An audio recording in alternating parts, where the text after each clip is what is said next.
Hello, you're watching News9 Live. A movie titled The Kerala Story is all set to be released on the 5th of May.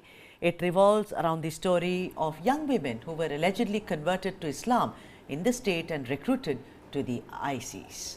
A journalist from Tamil Nadu petitioned the Central Board of Film Certification and the Kerala Chief Minister's office requesting the board to place a ban on the film unless director Sudipta Sen submits documents confirming the veracity of the information presented in the teaser of the movie. The teaser was also criticized by Congress leader V.D. Satishan, who sought the film to be banned for spreading misinformation. And to speak more on it, my colleague Verghese Abraham joins me in the studio, and we shall later be joined by Jisha Surya, my colleague from Kerala. But first up, Verghese, there is a lot of confusion in the minds of the people. Is it a docudrama? Is it a feature film? Is it fictional? What is it? Because it says, if you read the internet, that it's based on real life stories. Well, it's not a drama as it is being portrayed, but the premise is on the fact that there were some women who were recruited into the ISIS, and they were from other communities in Kerala.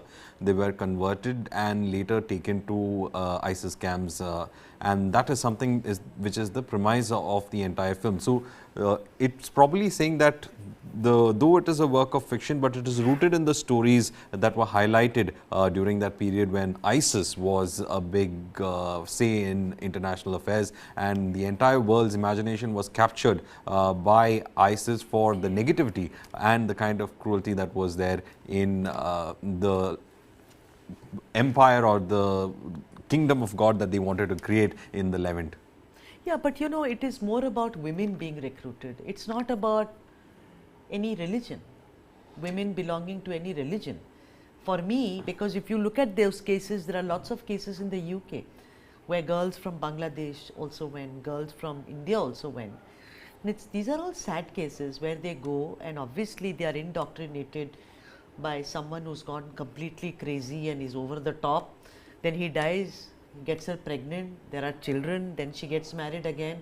What is it but a sad story? You know, Jisha has also joined her. Let's get into the conversation.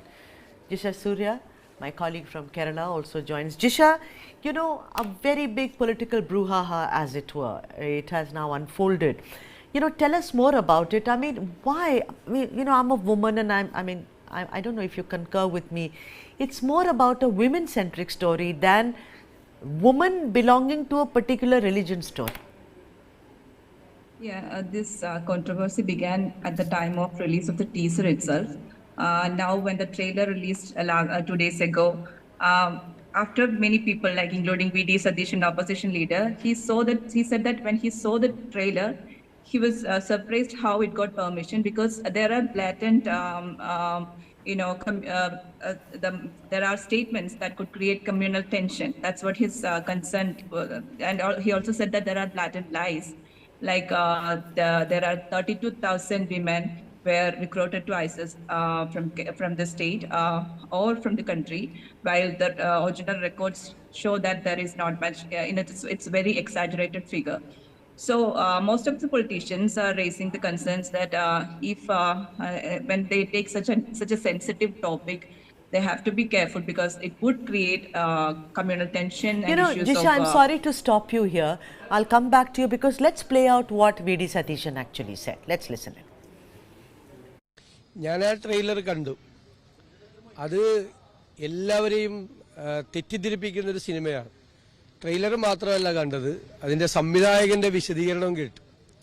താങ്കളുടെ ചോദ്യത്തിൽ ചോദിച്ചതുപോലെ 32,000-ലധികം സ്ത്രീകളെ കേരളത്തിൽ നിന്ന് IS recruit ചെയ്തു എന്നുള്ള വ്യാജ വാർത്തയാണ്, വ്യാജ ഇൻഫർമേഷനാണ്, തെറ്റായ വിവരമാണ് ആ സിനിമയിലൂടെ പ്രചരിപ്പിക്കുന്നത്. ഇതൊരു സംഘപരിവാര അജണ്ടയാണ്. കേരളത്തിന്റെ സൗഹാർദ്ദപരമായ മണ്ണിൽ വിഷവിത്തുകൾ പാകാൻ വേണ്ടിയിട്ടുള്ള ഒരു സിനിമയാണിത്. ഇവിടെ ഭിന്നിപ്പുണ്ടാക്കുക, ജനങ്ങളുടെ ഇടയിൽ ഭിന്നിപ്പുണ്ടാക്കി ജനങ്ങളെ തമ്മിലടിപ്പിച്ച് അതിൽ നിന്ന് ചോര കുടിക്കാൻ വേണ്ടിയിട്ടാണ് ഈ പരിശ്രമം നടത്തുന്നത്. ഈ സിനിമയ്ക്ക് ഒരു കാരണവശാലും പ്രദർശനാനുമതി കൊടുക്കരുത്. ഇത് കേരളത്തെ ലോകത്തിന്റെ മുന്നിൽ അപകീർത്തിപ്പെടുത്തുന്നതിന് തുല്യമാണ്. Jisha, let me go back to you. And you know, he said very clearly that it seems to be a Sangha Parivar, idea. Is that what he's saying, right? I mean, so the thing is that before the movie, only the teaser, the promo has come out. It's become a very big political slugfest, is it, Jisha, in Kerala? Teaser was released. CPM MP John Britta said send a letter to Home Minister Amit Shah, and there were a lot of comments being raised against it. And now, when the trailer was released, there are certain comments that created a lot of protest. For example, Youth League Secretary P.K. Firoz said that it would create a sense of distrust against minority communities, and it could create a feeling that these Muslim youths in Kerala are toiling hard to create an Islamic empire. So that kind of message is being passed in the name of a film, and through a medium which is so popular, they have to be more sensible and should avoid such exaggerated claims. That's what these political leaders are saying. Right. I mean, Varghese, it is so sad. Malayalam movies are, I think, today one of the best in India. I mean, I'm sticking my neck out and saying it. And the point is, there is a history of Malayalam cinema also. You know, all kinds of movies were made. I've never seen this kind of controversy before. Also, this whole love jihad, this has been going on for a very long time. Where do you think you will trace the history back? I mean, when did Kerala become like that? Well, it all began with one election, rather. So you can trace it to politics. Always to politics, and also a misstep on a misstep on the part of the Indian Union Muslim League. Very important thing was about when Hagia Sophia in Turkey was was redesignated as a mosque and a museum, and there was a letter in the Chandrika, which is a publication of the IUML, where it in fact said that it was good that this was being done. And this resulted in the Christian community, of course, coming against the entire thing. And then you had this issue about ISIS, and then the stories about how some of these women landed up in ISIS camps. And then you had the Hadia issue also, conversionism, which also was there in the entire media. So all these issues factored in, and you had the, Sadishan was saying, is the Sangh Parivar, but there was an issue for them to pick up. So once they picked it up, and it was blown out of proportions to a large extent, because if you look at this particular teaser, they say that 32,000 women, not this particular teaser that came before it, 32,000 women, but that is not the exact numbers. It was much lower.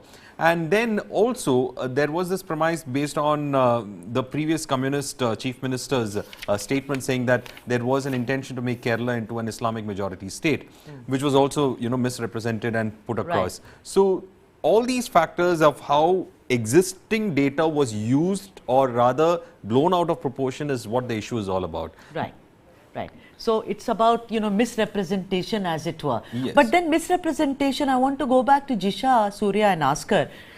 It is, according to Varghese, misrepresentation historically. He's not talking about this film per se, you know.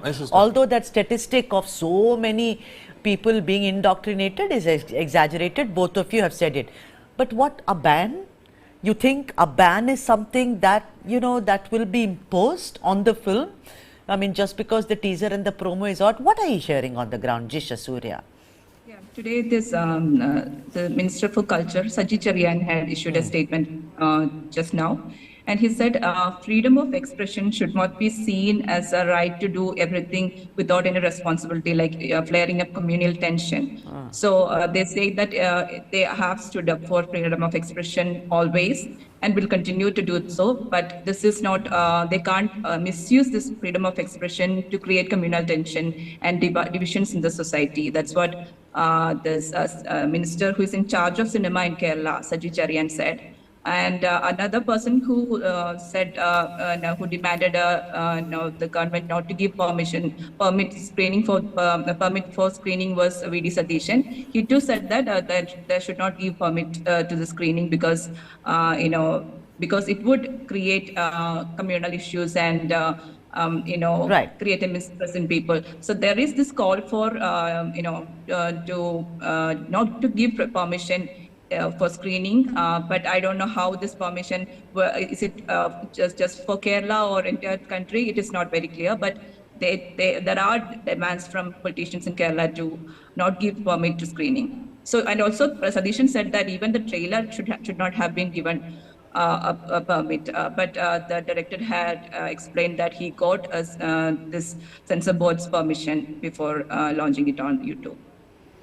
Jisha Surya, thank you so much. Varghese, so it's obvious that the director is also in focus, and I'm hearing he's Bengali. Yeah, he's the Bengali director, and of course the cast is also a very mixed cast, and probably the movie was looking at a pan-India audience, so Right. you want to have people who can recognize as well, but they were telling the story of Kerala.